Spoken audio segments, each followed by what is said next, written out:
fact, this line sort of sets up the entire narrative here, as does Ramona's response. I mostly watched older stuff when I was a kid.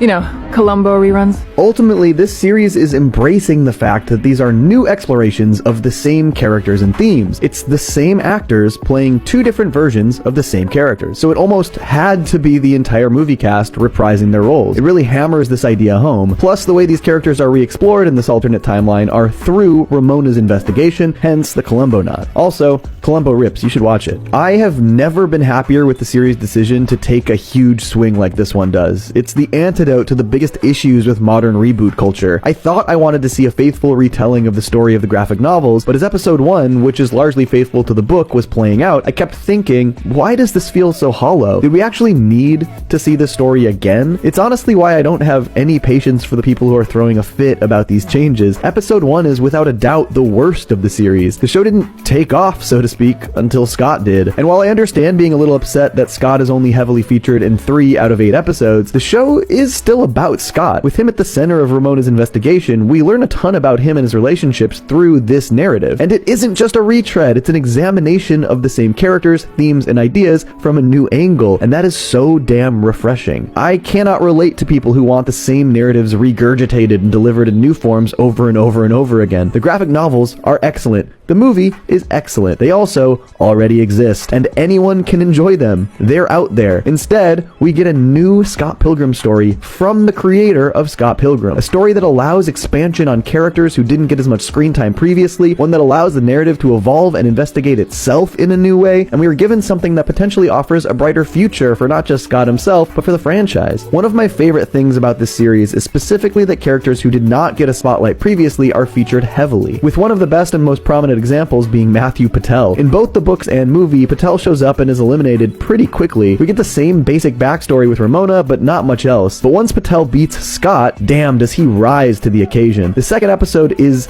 ingenious, showing the natural progression of what we'd see if it was proven that Gideon's entire scheme makes no sense. Patel beats Scott, but of course Ramona isn't going to give him the time of day. She's not just going to drop everything and date him now. There's ultimately nothing in it for these evil exes, and so Patel calls Gideon out on this.